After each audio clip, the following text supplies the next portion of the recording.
Hey, what's up, y'all? My name is Millennial Smark, and I'll bring you the slop, the whole slop, and nothing but the slop. Now, to be fair, I'm gonna read this, and maybe there's more context that goes along with it. I'm not sure, but I do kind of want to give my perception on this, right? Because there's a lot of people currently at the moment, and sorry for the buzzing noises at the moment. Obviously, I'm at work. You already know how it is. But there's a lot of people talking currently right now about the whole Sasha Banks and whether or not she has creative control. I seen a whole thread going all the way to Fightful. I think either yesterday or the day before yesterday, where people were speculating on this, right? And I'm not the kind of guy to just outright say someone has creative control unless it's been confirmed to actually be in their contract, right? But that does not mean, okay, here's the argument that I'll say before I read this excerpt from Deanna Perrazzo. My thing is, let's just hypothetically say Sasha Banks, Mercedes Monet, does not have creative control, right? If she does not have creative control, could you at least point to the fact that she's influential? Which kind of is, if not the same thing, it kind of does the same thing, necessarily speaking, right? Like, hear me out for a second. Let me read this for you, okay? So this is what Deanna Perrazzo said. Right now, Mercedes Monet, who was Sasha Banks in WWE, kind of gets that open forum to be like, I like to work with this person, and these are my ideas. And then the writers kind of, not necessarily conform, but they do listen to what she has to say. I don't necessarily have that type of pull per se, but I definitely think that women are growing in that position in our industry. It just takes role models to be like, I'm going to break that mold. I'm going to push that boundary. I'm going to get myself in that position to then let other people follow in their footsteps. Now, obviously, Deanna Perrazzo didn't mean this in a mean-spirited way, right? And again, if there's more context that goes along with this, someone can let me know in the comment section below. I feel like this is all I necessarily need, though, to at the very least confirm that Mercedes Monet obviously has pull within the company. Which, again, I don't think that needed to be explained, unless you were completely in denial. Again, her personal life, her relationship, not here to hold it against her. Do you make your money? If you have power that you can throw around in order to make yourself bigger in whatever position you happen to be in at that moment, again, I see nothing wrong with that, at least for the individual. If it's not illegal, then why the fuck not do it, right? But to sit here and pretend that Mercedes Monet does not have some kind of pull. Once again, we talked about this last week. The Beast Mortos, who apparently happens to be her boyfriend at the moment, right? He couldn't get on a CMLL show to save his life for the better part of nearly 15 years. And then all of a sudden, he ended up in the main event on CMLL. And he's still working it. And the copium people are using currently at the moment is, well, AEW is currently working for CMLL, so maybe the Beast Morto was able to talk to Tony Khan in order to get on the show. But here's the thing, though. Out of every luchador, why must Beast Mortos be the one to get on CMLL? Right? Right? My thing is, this was never a priority for Tony Khan. Why would Tony Khan prioritize this? For the Beast Mortos? Why? He's a nobody in the grand scheme of things. He is unknown. No one gives a fuck about the Beast Mortals. No one gives a fuck. Tony is not going to prioritize something like that. But you know who would prioritize something like that? Yeah, his significant other. Again, is this confirmed? No. But don't you find it a little bit conspicuous that all of a sudden, after 15 years... Okay, let's say this. How about this? For people out there who are still in denial. AEW and CMLL are now in a formal relationship, right? They are now officially partners. Completely different than AAA, because I think WWE outright own AAA, right? Someone can correct me if I'm wrong. But CMLL and AEW, they are officially a partner. Like, very similar to TNA and WWE right now at the moment, right? That's how their relationship is structured. Beforehand, AEW and CMLL, they were kind of like unofficial partners to a lesser degree, right? They were borrowing talent still, and they were still doing things with the company. You mean to tell me that the Beast Mortos couldn't have gotten on any of those shows while they were partners the entire time? They were trading talents for like a good, 3, 4, 5, 6 years now at this point? However, it's been a long time before they officially became partners. You mean to tell me in between all that time, the Beast Mortals couldn't have worked CMLL? Oh, that's right. Because they probably weren't having that shit. And now that they're formally partners, Sasha Banks most likely spoke up and got the guy on the show after 15 years of not being on the show. And like I said, more power to her for being able to have that kind of pull, and more power to him to be playing into that. It's more bread in his pocket in the end of the day. I'm not here to take anything from Sasha Banks in the sense that like she's wrong for engaging in these kinds of practices, if true. Obviously we have to say alleged, but at the same time though, it's more or less confirmed, right? So that brings into a bigger question. This now comes into a little bit more deeper, because for all intents and purposes, creative control, at this point we're just speaking semantics, right? Maybe she doesn't have creative control in the sense that it's not in her contract. I can't prove that, nor can that be proven outside of the fact that Tony Khan or Mercedes Moné have something to say about that. But the fact that she has an open forum and she can actually go out there and legitimately talk to some of the creative guys and or the writers and suggest, hey, I would like to do this idea. I like this person. I want to work with this person. How is that no different than Stone Cold Steve Austin and Vince McMahon? How is that no different than Hulk Hogan and Vince McMahon? Maybe a little bit different, because maybe Hulk might have some creative control. Not Austin though, because if Austin did, he wouldn't have walked out in 2002. If he had creative control, he would have been straight. And I highly doubt Hulk got creative control for Vince McMahon also. I doubt that to be the case. Vince just really heavily relied on Hogan for good reasons also. But that's how the relationship kind of seems to me. Stone Cold Steve Austin and Hulk Hogan relationship with Vince McMahon kind of seems like the same way as Sasha Banks and Tony Khan. Or, if for nothing else, let's say this. It's more akin to CM Punk and Tony Khan. Can we say that? Can we say that? And you can have your personal belief as to whether or not Sasha Banks happens to be a big enough star to even leverage that over a Tony Khan.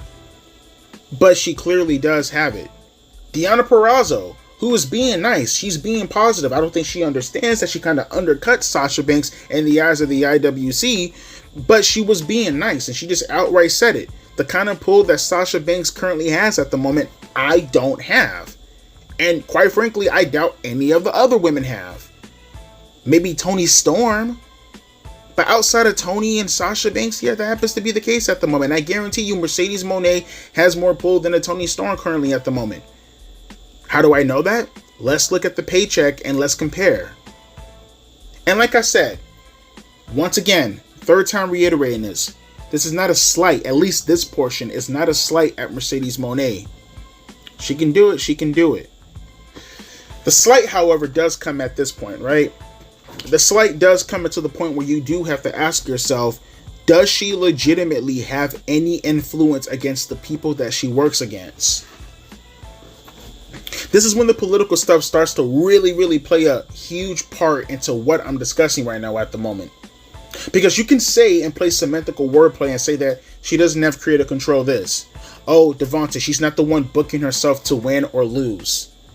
But if you notice, the people that she's been going up against, like throughout her entire tenure, when compared to her name value, you can sit back and you can suggest that Tony Khan would most likely, if she suggests that, hey, I want to work with that person, I want to do this, I want to do that, especially with the amount of money that she's being paid in her contract, and especially what she's doing as far as what Tony Khan probably wants to, conclude her to do, especially given how much money she's making in her paycheck.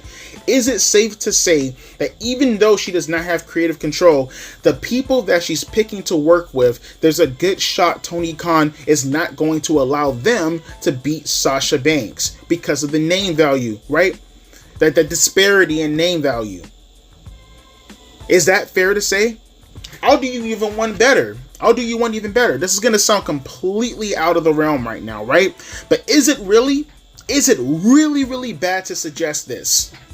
I think the political play from Sasha Banks this entire time is for her to pretend as if she's actually generous. Oh no, don't put the women's world title on me right away. Oh no, give me the secondary title. I'm going to level with you guys right now. I think she did that not to be generous, but because she knew her position when holding that title was going to benefit her to a 8th degree. Let me spread this out for you. Let me ask you a question really quick, all right? Let me ask you a question. If you, guy, who happens to be a very, very excellent worker, excellent worker, you are now going to get promoted to, say, I don't know, assistant manager. Let's not even go manager. Let's say assistant manager. Your manager promoted you to assistant manager. You get the clock in and you get the clock out, no different than any other assistant manager, right? But here's the problem, though. Here's the problem. You don't have the time. You do not have the experience compared to other assistant managers, right? You still have to work to that position in order to get the equal amount of time those assistant managers have. We're not talking about salary here. We're talking about hourly, meaning you have to clock in and you have to clock out. Okay, so you are still on a schedule. Your manager still has to put you on a schedule and they still have to give you hours. You're following me? Metaphorically, you're following me? What sounds better to you, right?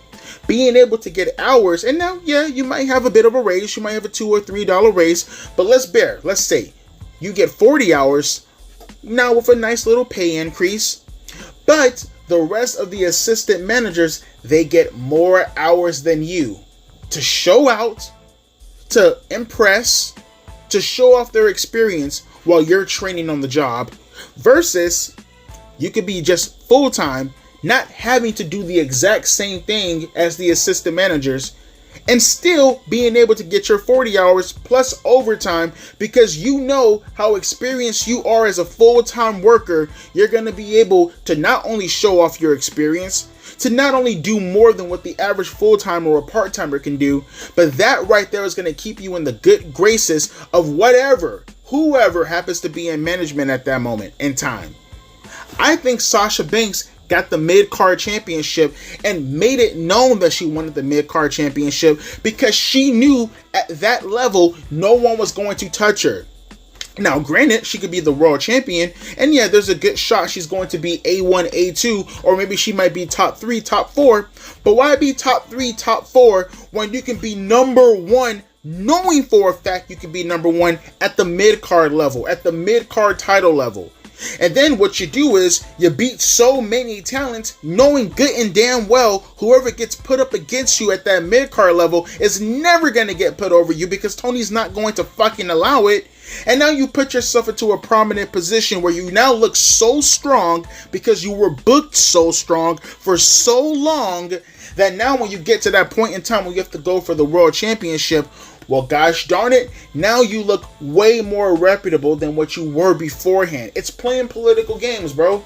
It's all political games in the end of the day, and more power to her. Now, I can't confirm this to be the case, as some people may say to themselves, Devontae, I think you're going a little bit too deep into this. Hey, it's just a hypothetical in the end of the day, right?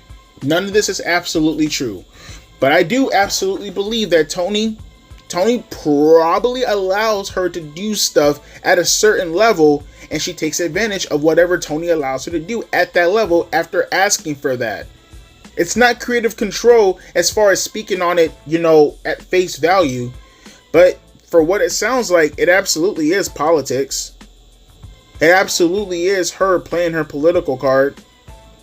And at the same time, again, as far as being seen more in favor by the other women, it seems like you are being generous by putting yourself at that mid-card level. It's a double-edged sword of what happens to be very, very good, politics. You have on one side of it, that position that you're currently in at that moment, it's going to be very, very difficult to suggest whether or not you should be beaten, right?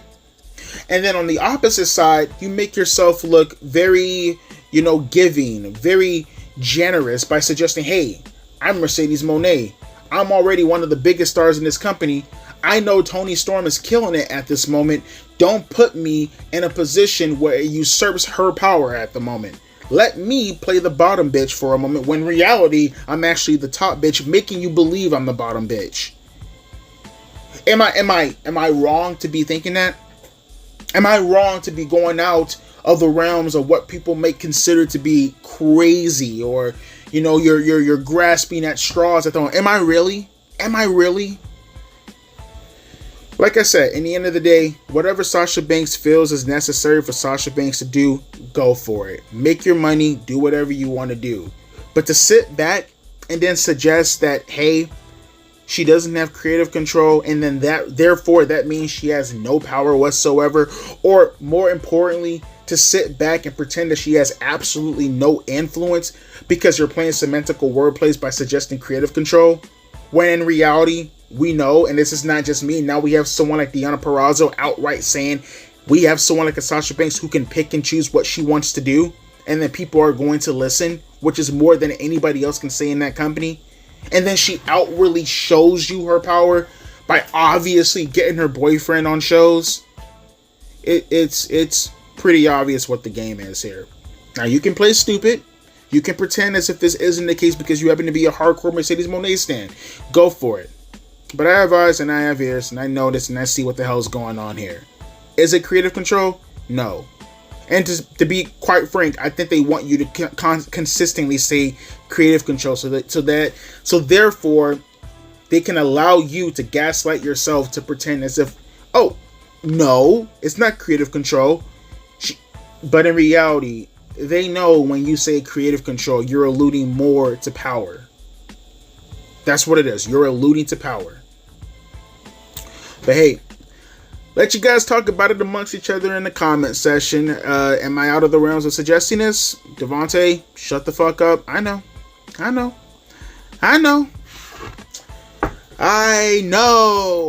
gonna let you guys talk about it amongst each other, like I said, and let me hear some of your thoughts, and what do you have to say about my hypothetical?